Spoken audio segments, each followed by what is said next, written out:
पढ़ाने का वो कैसे है? सबसे पहले तो मैम आपके चैनल वालों का बहुत बहुत आभार कि आपने हमको नोटिस किया मेरे स्कूल को हमारे और मुझे मैम सबसे पहले जब से लॉकडाउन हुआ 2020 सर विभाग से लेकर के सारे शिक्षक सबको पीड़ा थी कि हम वेतन तो उठा रहे हैं लेकिन उस वेतन का हक अदा नहीं कर रहे हैं। हमारे उनके लिए हमें वेतन मिल रहा है, हम उनके लिए काम। हम जानते हैं 3 अंकों सबसे बड़ी संख्या क्या हो गया? बहुत सारी बातें हुई तो विभाग ने भी कुछ प्रयास किए और उसके बाद हम लोगों ने क्या किया कि गांव-गांव में जा कर के अभिभावक संपर्क किया और उसके बाद जिनके पास एंड्रॉयड मोबाइल होना चाहिए उन लोगों को व्हाट्सएप ग्रुप में जोड़ा 3 अंक सबसे बड़ी संख्या और उसके बाद व्हाट्सएप ग्रुप में ही जो विभाग से मटेरियल्स आ रहे थे उनको मैं डाल रहा था। ठीक है, लेकिन बच्चों को मैं देख रहा था कि बच्चे अपने शिक्षक को देखना चाहते हैं उनको तो मुझे ये महसूस हुआ कि अब कुछ नया करना चाहिए तो हमने वीडियो बनाना शुरू किया। तो घर में ही अपने बेटे के सहयोग से मैंने वीडियो बनाना शुरू किया और लगभग अभी तक 90 वीडियो मैं बना चुका यूट्यूब पे डालता हूँ और फिर उन वीडियोज़ को मैं अपने व्हाट्सएप ग्रुप में बच्चों को क्लास वाइज डालने लगा और कुछ टाइप करके कुछ प्रश्न उत्तर भी मैंने डालना शुरू किया तो बच्चे उससे थोड़ा जुड़ सके कि राजेश सर ने भेजा है तो इसको करना चाहिए। क्योंकि मैं फिर पूछता भी था फ़ोन करके कि आज का क्लास हुआ नहीं हुआ। तो इस तरह से मैम धीरे धीरे बच्चे फिर जुड़ने लगे और पीड़ा तो तब होती थी जब मैम हमारे बच्चे जो टीन एज के बच्चे एडोलसेंट एज के बच्चे हैं जिनके माँ बाप बहुत जागरूक नहीं हैं। आज की परिस्थिति में वो बच्चे क्या कर रहे हैं क्या नहीं कर रहे हैं, माँ बाप मजदूरी कर रहे हैं, अगर उनको वो मजदूरी नहीं करेंगे तो घर नहीं चलेगा, उनको इतनी सूझ नहीं है कि मेरे बच्चे क्या कर रहे हैं। वैसी परिस्थिति में एक शिक्षक के साथ साथ माता पिता का रोल भी हम शिक्षकों को निभाना पड़ा और हमने उनको सबसे पहला टारगेट था कि हमारे बच्चे इस उम्र में भटक ना जाएं। एडोलसेंट एज में बहुत सारी ये हम लोग जिस क्षेत्र में काम करते हैं मैम ये बताने का मौका मिला है तो मैं बताना ज़रूर चाहूँगा। हमारे जो इस क्षेत्र के जो ग्रामीण क्षेत्र के बच्चे हैं बाल मजदूरी में, ह्यूमन ट्रैफिकिंग में और चाइल्ड मैरिज भी यहाँ पर एक समस्या है। और जैसे आपने अभी करियर बनाया, आप काम कर रही हैं, उस तरह का मौका इस ग्रामीण क्षेत्र के बहुत कम बच्चियों को नसीब हो पाता है। तो हमने उसको वो मैं समझता हूँ कि मेरे बच्चे जब तक ये यहाँ के लोगों की मानसिकता में बदलाव नहीं आएगा तो उस पर भी मैं काम कर रहा हूँ। हमारे सारे शिक्षक मैम, मेरे विद्यालय के सभी शिक्षक आपस में बहुत प्रेम है और ख़ास तौर से मुझे उनका बहुत प्यार मिलता है जी।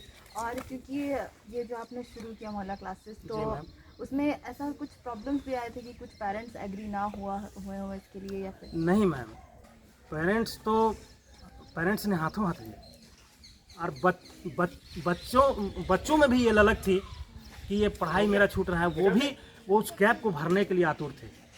और जब हमने शुरू किया मोहल्ला क्लास कुटियातू में गए, सहरा में गए, हमारी जो बस्तियां हैं, आज तेतरी में हम लोग बैठे हुए हैं। तेतरी आप देख सकते हैं बच्चों की संख्या इतनी बड़ी संख्या है और कुछ बच्चों को जो छोटे क्लास के बच्चे हैं जो पढ़ाना है वो टॉपिक से बाहर हो जाएगा तो उनको मैंने साइड करके रखा है। क्या करते हैं, जोड़ देना है अगर तो इसलिए इतने बच्चे तो अभी हैं। आप सोच सकते हैं कि अगर क्लास वाइज नहीं करेंगे तो यहाँ मेला लग जाएगा। तो ये आतुरता है, ये व्यग्रता है पढ़ने की, ये इच्छा है। तो आज हमारा भारत ऐसी स्थिति में हमारे भारत के लोग जागरूक हो रहे हैं लेकिन थोड़ा उनमें अभी भी काम करने की जरूरत है और उसमें हम लोग बहुत हद तक सफलता प्राप्त किए हैं। और मैं नाम नहीं लेना चाहूँगा, बहुत सारी बच्चियों को हम लोगों ने हम शिक्षकों ने हमारे मित्र हैं सुरेंद्र महतो जी, सुमन टोप्पो जी हैं, विपिन सुरीन जी हैं, हमारे स्कूल की मार्था पूर्ति जी हैं, हमारे प्रभारी जो नीलमणि कुजूर जी हैं, सरोजनी महतो जी हैं, सीमा जयवंती मुर्मू जी हैं, सुसारी पूर्ति जी हैं, ये सारी शिक्षिकाएँ। हम लोग अगर किसी बच्ची को अगर काउंसलिंग के लिए जाते हैं तो हम जिस शिक्षक को बोलते हैं वो हमारे साथ जाते हैं और हमारा पूरा हमारा साथ वो देते हैं और फिर उनको हम लोग काउंसलिंग करते हैं बारी बारी से। जो बच्चियाँ नहीं समझती हैं तो मैडम को भी लगाते हैं। तो एक स्टेप होता है मैम, 2 3 4 काउंसलिंग करते करते बच्चे लाइन में आ जाते हैं। अभी कुछ ही दिन पहले हमने काफ़ी जो ड्रॉप आउट बच्चे थे उनको भी नामांकन कराया है। हमारे स्कूल में आप रजिस्टर देख सकते हैं, 3 साल 4 साल बच्चे लड़के लोग छोड़ देते पढ़ाई, लड़का लोग, उन लोगों का भी एडमिशन हमने कराया है। और जैसे होता है कि जो अपर क्लासेस के जो बच्चे हैं, लड़कियां, उन्हें कहीं ना कहीं बैठा कर पढ़ाना थोड़ा आसान होता है, लेकिन जो बच्चे हैं, जो छोटे बच्चे जिन्हें आपका अलग सेक्शन में, वो तो जैसे ऑनलाइन क्लासेस या शहर में भी उन्हें फिर से दोबारा, क्योंकि एक बहुत लंबा गैप था स्कूल के बाद, तो उनके साथ कैसा एक्सपीरियंस रहता है? नहीं मैम, देखिए मेरा तो ये मानना है, अगर शिक्षक में अगर क्वालिटी होगा तो वो बच्चों को जोड़ के रख लेगा। और बच्चे को हम लोग तो जहाँ जाते हैं बच्चे हम लोगों के साथ जुड़ जाते हैं, क्योंकि उनसे एक मेरा जो रिलेशन है हमारा, ख़ास तौर से मैं बच्चों से मेरा जो संबंध है, जब हमारे बच्चे यहाँ से निकल के जाते हैं तो भी हमको नहीं भूल पाते हैं। एक ऐसा रिलेशन हमारा बनता है और ये प्यार। कुछ ही दिन पहले ये हमारी बच्ची लोग आई है, क्या किरण, कैसा लगता है हमसे? अच्छा लगता है ना बात करके?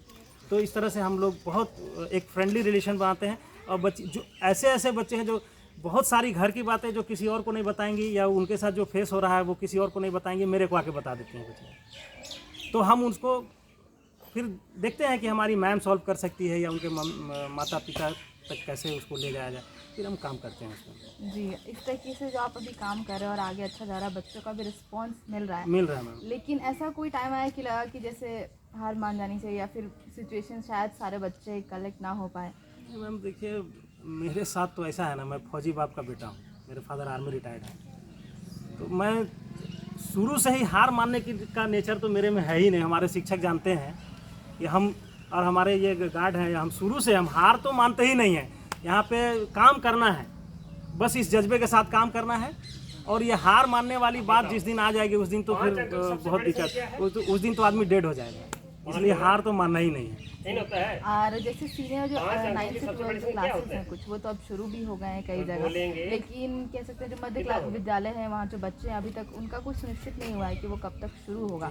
तो इसको आगे आप और कैसे कंटिन्यू करते हैं और कैसे देखते हैं फ्यूचर को? अभी तो हम लोग ये क्लास ले ही रहे हैं और क्लास 8 तक के बच्चों को जोड़ने का प्रयास कर ही रहे हैं। और हमारा विभाग भी, हमारे जो शिक्षा विभाग के पदाधिकारी हैं और जो उसके सलाहकार हैं, वो सरकार भी मतलब पूरा प्रयास कर रही है कि अब इन बच्चों को स्कूल खोलें। उसके लिए टीकाकरण हो रहा है और सैनिटाइजिंग और सामाजिक दूरी और बहुत सारे मतलब जो कोरोना के जो नियम है उनका पालन करते हुए सरकार भी इस पर मंथन कर रही है कि विद्यालय को खोला जाए।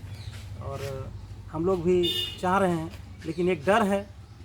और एक बच्चा भी अगर कोरोना पॉजिटिव हो जाएगा तो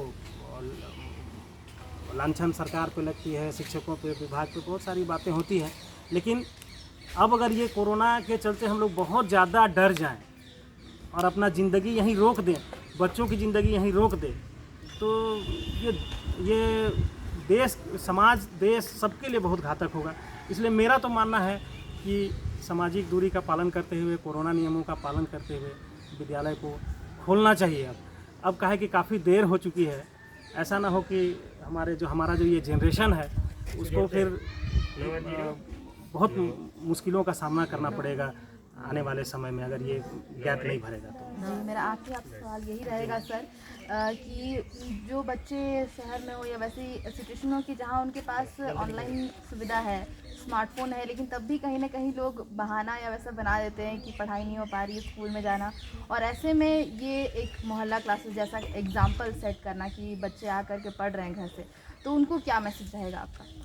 देखिए मैम, बच्चे शहर के हों या ग्रामीण क्षेत्र के हों, बच्चे तो बच्चे होते हैं। और मेरा मानना ये है कि ऑनलाइन क्लासेस जो हैं, ऑनलाइन अभी तक उतने फलदायी, उतने फ्रूटफुल नहीं रहे।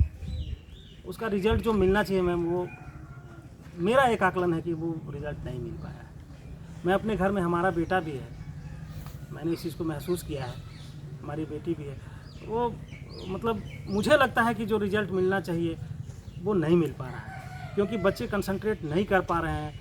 और ये टीन एज में बच्चे मोबाइल में बहुत सारे साइट्स हैं, वो क्लास करते करते, ऑनलाइन क्लास करते करते भटक जा रहे हैं। कोई गेम खेलने लग रहा है, कोई साइट खोल लिया, कोई साइट।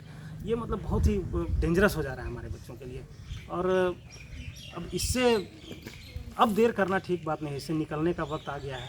मोबाइल का उपयोग जो है वरदान भी है मोबाइल, उससे बहुत चीज़ सीख भी सकते हैं, लेकिन अभी के समय बच्चों के लिए तो ये घातक ही सिद्ध हो रहा है।